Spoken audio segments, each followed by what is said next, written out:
Hoy vamos a hacer una reflexión sobre la palabra de Dios que he titulado Las leyes de Dios. Pero antes quiero pedirle al pastor Benja que tenga una oración por este tiempo. Celosamente que guíe sus pensamientos y cada palabra, oh Dios, que pronuncie en esta tarde. Muchas gracias, Señor, por la palabra que va a traer, Señor, en el nombre maravilloso de Jesús. Amén. Para poder conocer mejor a Dios, tener una relación cada vez más estrecha con Él y poder ejercer nuestro sacerdocio en nuestra familia, en la iglesia, en el trabajo, en donde quiera que estemos, tenemos que conocer sus atributos, sus leyes, sus mandamientos, sus promesas, en fin, toda la palabra de Dios. Hoy el Señor ha puesto en mi corazón hablar sobre las leyes de Dios. Leyes que son importantes y que debemos conocer profundamente, sobre todo si queremos ser obedientes a ellas y no padecer de las consecuencias que se tienen cuando no somos obedientes a ellas. Dios es un Dios de orden. Si vemos allí en Job 38 o 33, dice, está Dios hablando con Job, que ha reclamado, que está con toda la situación que le está sucediendo, ha reclamado a Dios, ha quejado, y Dios está hablando con él y le está diciendo, ¿conoce las leyes que rigen los cielos? ¿Puedes establecer mi dominio sobre la tierra? Dios le dice que hay leyes que Él ha establecido que rigen los cielos. Pero allí también en Jeremías 33, 25, el Señor a través del profeta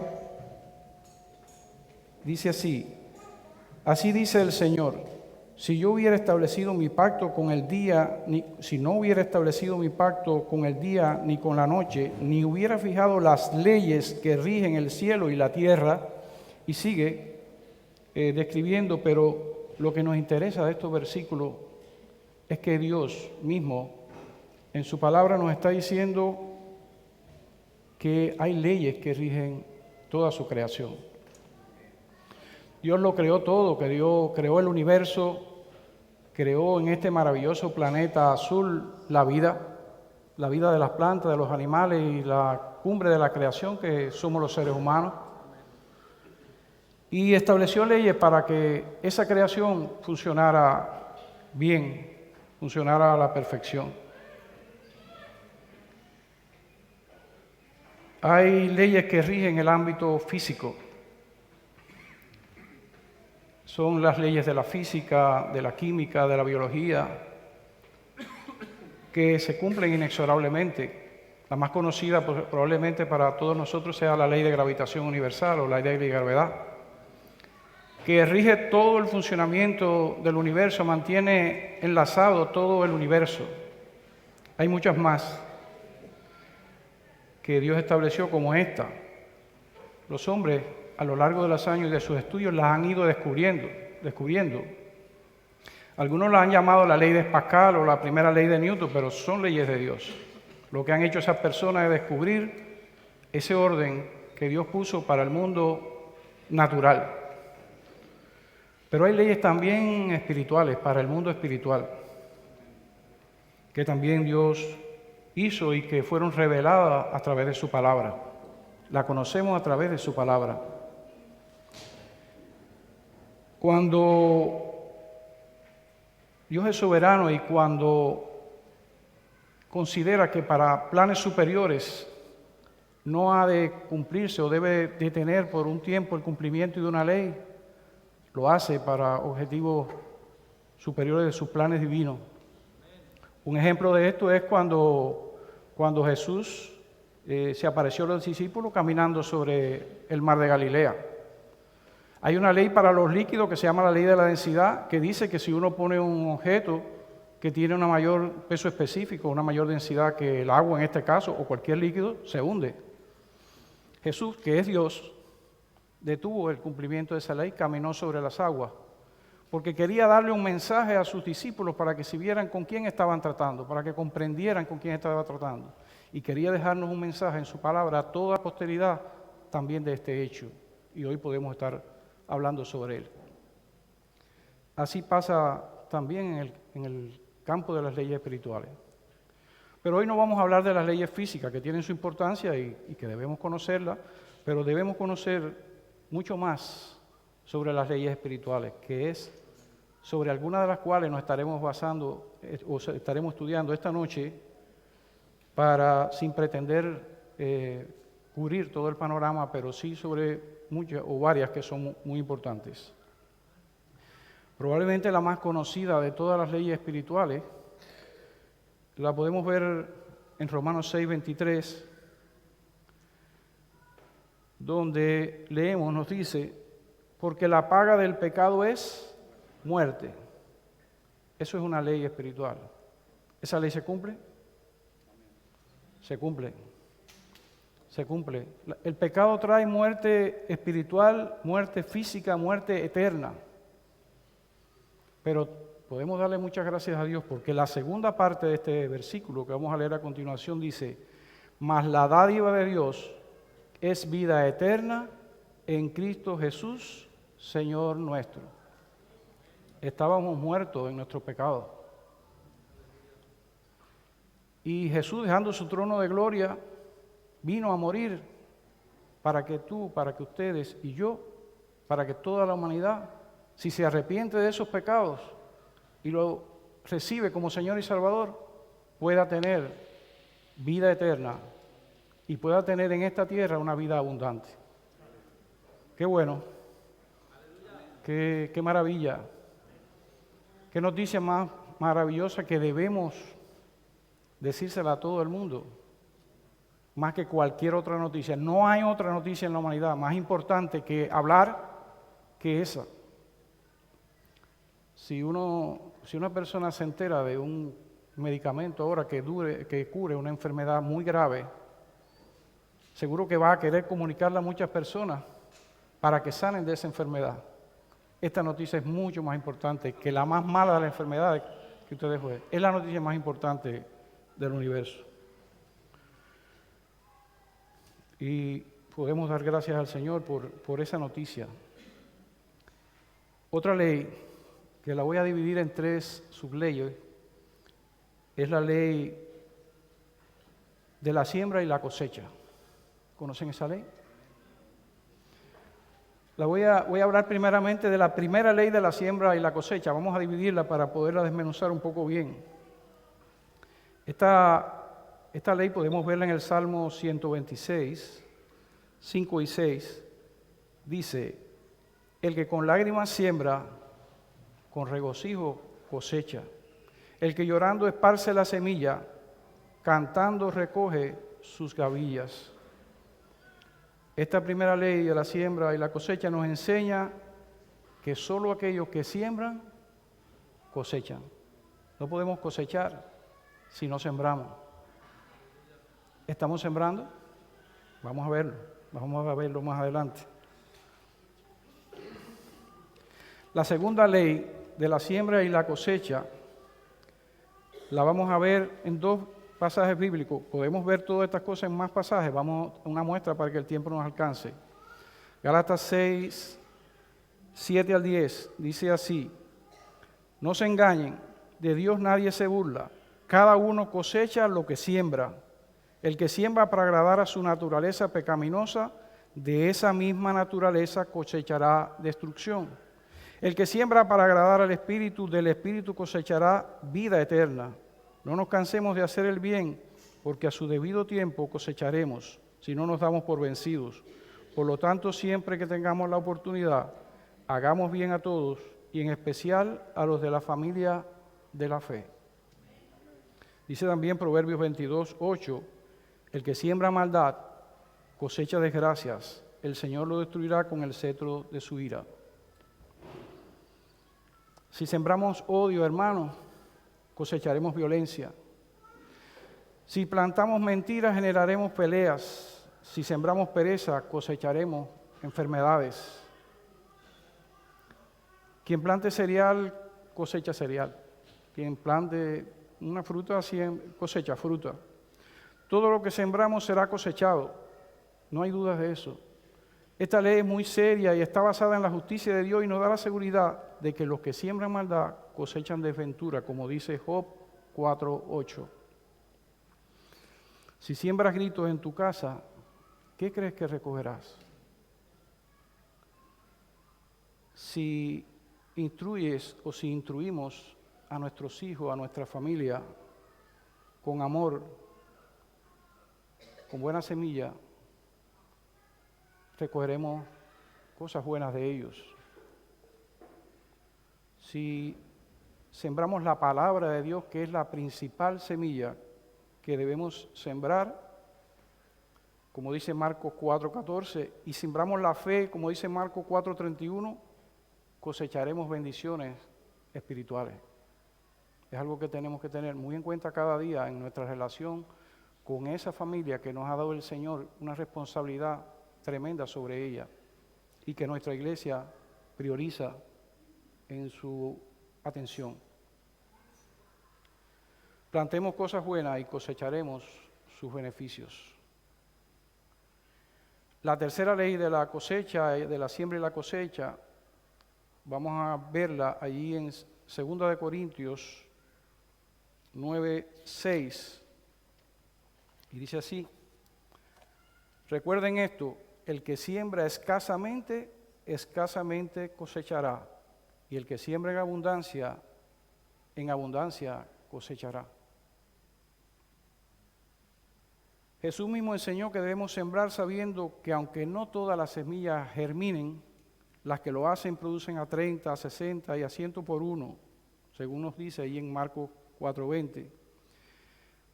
Dios es quien aumenta nuestra sementera y multiplica los frutos de justicia, dice 2 Corintios 9:10. Cuando sembramos debemos confiar que quien da el crecimiento es Dios, según también se establece en 1 Corintios 3:7, que es justo para darnos una cosecha bendecida. Entonces debemos plantar tanto como sea posible para lograr una cosecha completa, sabiendo que hay un tiempo de plantar y un tiempo de cosechar, según nos dice Eclesiastés 3:2. Resumiendo la primera, la segunda, las tres leyes de la siembra y la cosecha, podemos decir que para cosechar hay que plantar. Para cosechar un producto de calidad debemos sembrar un producto de calidad. Y sabemos que la mejor siembra que podemos hacer es la palabra de Dios. Y para cosechar abundantemente hay que sembrar ¿cómo? Abundantemente, abundantemente. Es curioso viendo los grupos de WhatsApp de trabajo, no sé si ustedes al verlos ven cuántas cosas pasan ahí, de los grupos de trabajo de la iglesia de WhatsApp. Los otros días Laura decía, hablando sobre el mentoreo y las cantidades de personas que había que atender y otras cosas, decía, estamos a tope. Qué bueno poder decir eso. ¿Es bueno? Es bueno. Eso quiere decir que hay bastante cosecha, que se ha sembrado bastante, que se ha orado mucho, porque la lluvia que riega nuestra semilla es la oración.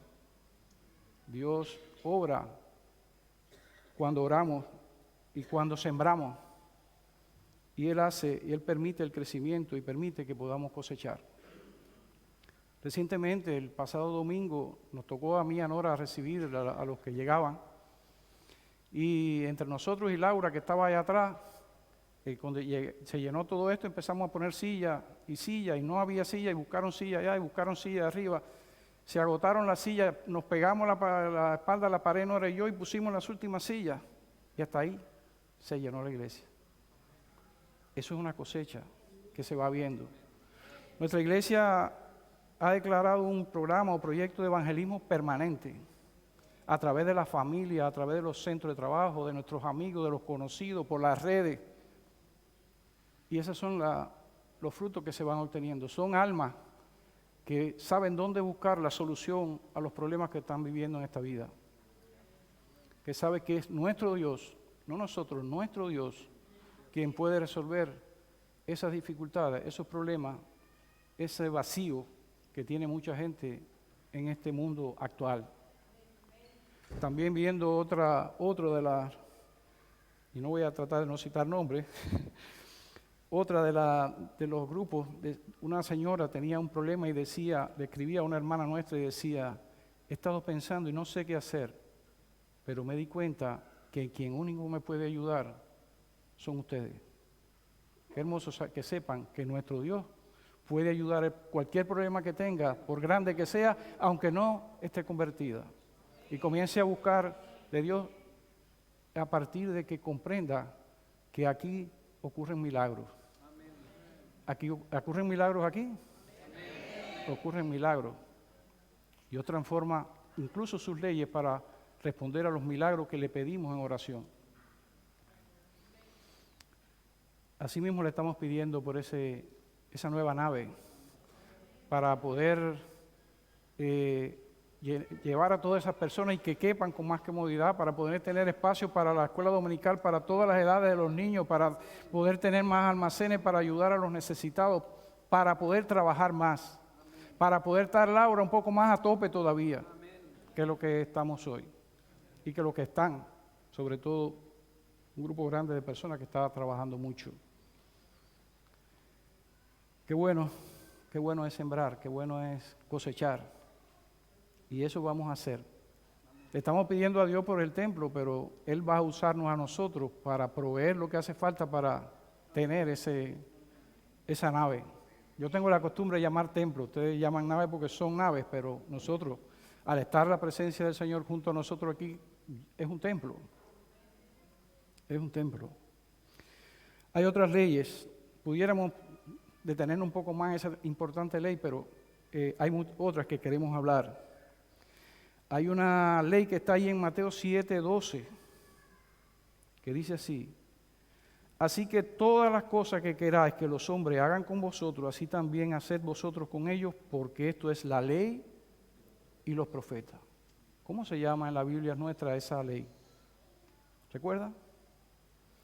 La regla de oro. La regla de oro, está allí donde está la oración también. Y es la regla de oro o la ley de la reciprocidad. Como hagamos, como sembremos, así también vamos a obtener las cosas. Como si queremos que nos traten con amor, tenemos que tratar con amor. Si queremos que nos saluden con cariño, tenemos que saludar con cariño. Si queremos que nos atienda, tenemos que atender. Esa ley es realmente una regla de oro. Hay varias leyes más que están vinculadas a esta y tienen una estrecha conexión, aunque tienen sus particularidades. Una de estas leyes es la ley del perdón, que está en Mateo 6:14, por ejemplo. Y dice, porque si perdonáis a los hombres sus ofensas, os perdonará también a vosotros vuestro Padre Celestial. ¿Nos gusta que nos perdonen? Tenemos que perdonar. El perdón es intrínseco de la vida del cristiano.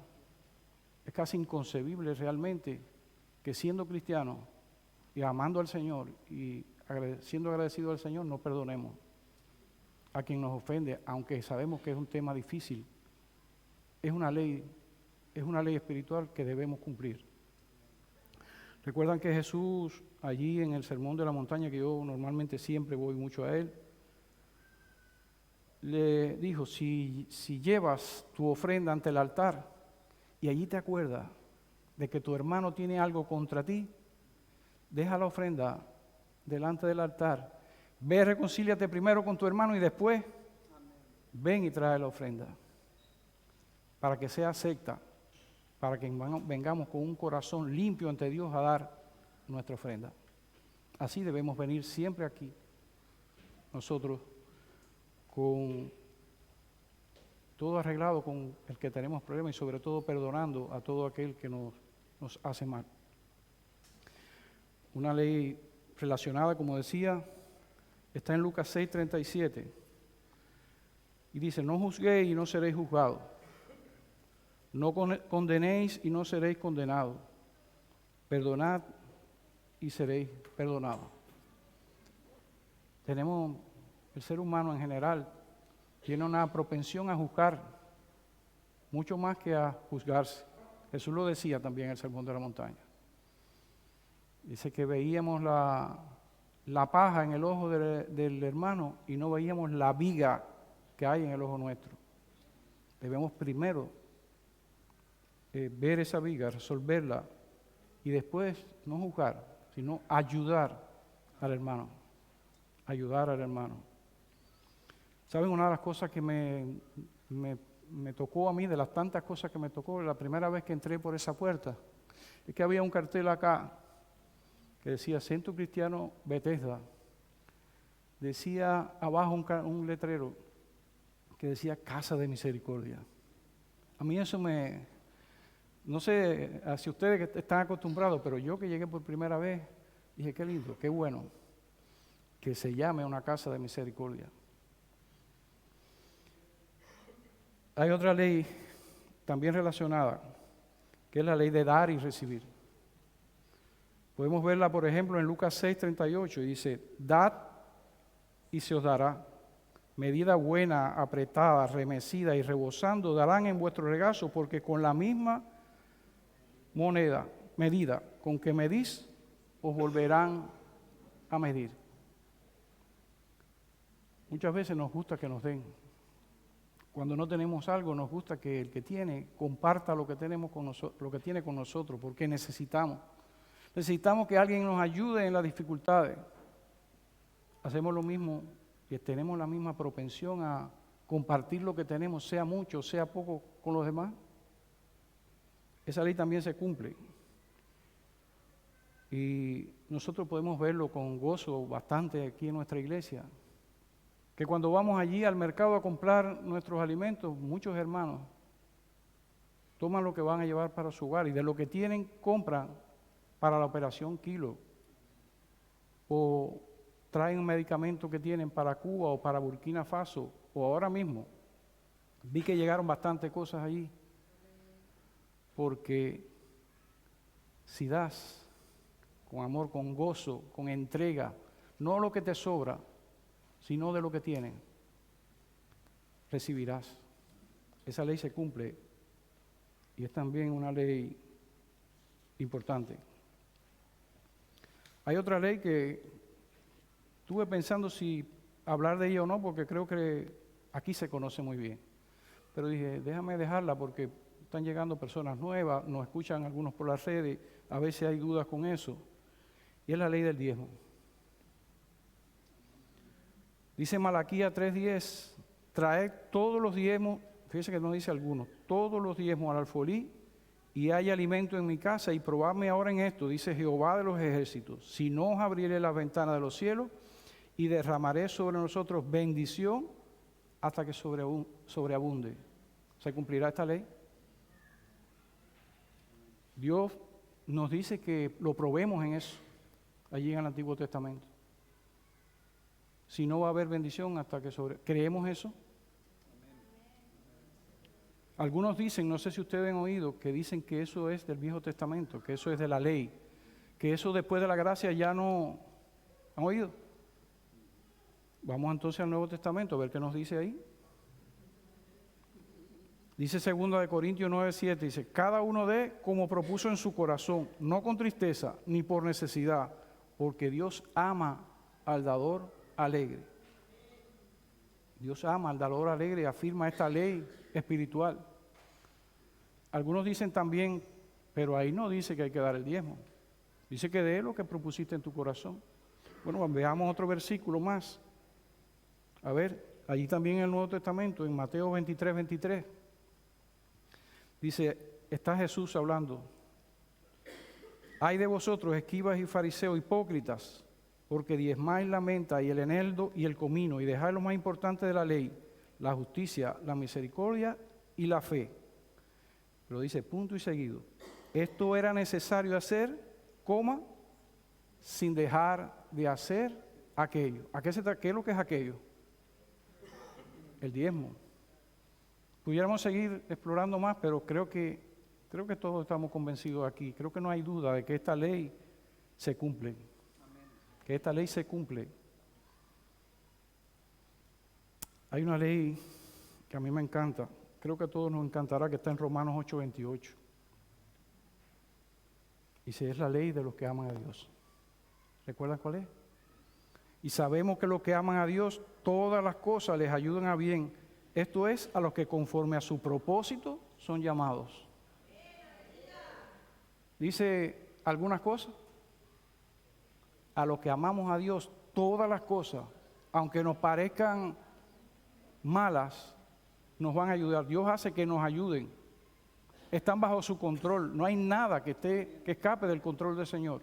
Y Él afirma en su palabra que los que lo amamos, todas las cosas, por malas que parezcan, al final van a redundar en nuestro bien. Aunque sea disciplinarnos, como hace un padre cuando ama a un hijo. Pero esa ley también se cumple y es una ley espiritual. Hay otra ley que está interrelacionada con dos leyes más. La voy a mencionar las tres. La ley de la oración, la ley sobre la fe y la ley sobre la gratitud. Están íntimamente relacionadas. Vamos a ver allí en Mateo 7, 7 y 8. Está cerca de la regla de oro. Dice, pidan y se les dará, busquen y encontrarán, llamen y se les abrirá, porque todo el que pide recibe, el que busca encuentra y el que llama se le abre. Dios escucha nuestras oraciones. La oración es la manera de comunicarnos con Dios y está muy atento a ella y responde nuestras oraciones, aunque está vinculado, esta ley está vinculada, como decía, estrechamente a la que le sigue, la ley sobre la fe. Dice, vamos a leer dos versículos, Marcos 9:23. Jesús le dijo, si puedes creer, al que cree todo le es posible. Esa es la ley de la fe. Al que cree, todo le es posible. ¿Por qué? Porque no hay nada imposible para Dios. ¿Por qué? Porque nos ama, porque somos sus hijos, porque nos entregamos a Jesús como Señor y Salvador. Y dice también Hebreos 11:6, pero sin fe es imposible agradar a Dios, porque es necesario que el que se acerca a Dios crea que le hay, o sea, que crea que Dios existe, y también que es galardonador de los que le buscan. Ley sobre la fe, vinculada a la ley sobre la oración. Hay que orar con fe, porque sin fe es imposible agradar a Dios. No puedes orar para ver si sale. Tienes que orar con seguridad de que Dios te está escuchando y te va a responder de la manera maravillosa que solo Él puede hacer en tu vida. La tercera ley vinculada a esta es la ley de la gratitud. Dice 1 Tesalonicenses 5:18, dad gracias en todo, porque esta es la voluntad de Dios para con vosotros en Cristo Jesús. Debemos ser agradecidos. Eso es también una ley espiritual. Pero en este versículo que voy a citar ahora se combinan las tres. Que es Filipenses 4:6 y 7 dice, por nada estéis afanosos, por nada estéis preocupados, por nada estéis temerosos, si no sean conocidas vuestras peticiones delante de Dios en toda oración y ruego, con acción de gracias. Si tienes una necesidad, si tienes una preocupación, pide a Dios con fe y con acción de gracia. ¿Por qué nada más dice con acción de gracia y no dice con fe? Porque si tienes fe, vas a dar gracia de antemano porque sabe que el Señor te va a responder. Que el Señor te va a responder.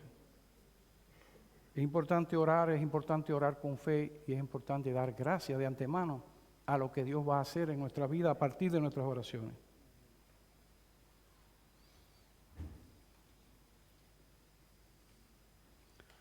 Y hay pudiéramos estar mucho más tiempo, pero ya se agota el tiempo. Y quiero decir una última ley que es importante, que está en Juan 15:15. Y dice, yo soy la vid, vosotros los pámpanos. El que permanece en mí y yo en él, éste lleva mucho fruto, porque separados de mí nada podéis hacer. ¿Quién está hablando ahí? ¿Quién es la vid? Jesús. Jesús es la vid. Jesús es la vid, estimados hermanos, estimados amigos que nos escuchan aquí o por las redes. Si quieres ir a Dios, Jesús es el camino. El único camino. No hay otro. Si quieres conocer la verdad, Jesús es la verdad. No hay otra verdad. Y si quieres alcanzar la vida, Jesús es la vida. Es la vida eterna y es la vida abundante en este mundo. Amigo que todavía no te has entregado a Jesús, no te has arrepentido de tus pecados y no lo has aceptado como tu Señor y Salvador, hoy es el momento. El tiempo se va acabando. Pueden pasar muchas cosas, te estás perdiendo bendiciones. Te exhorto a que te entregues a Jesús y vas a tener el resultado más maravilloso, más asombroso, sobre el que más testimonios se han dado, que es la transformación de tu vida, de que las cosas viejas de tu vida pasaron y todas son hechas nuevas, que es el milagro más grande que puede ocurrir.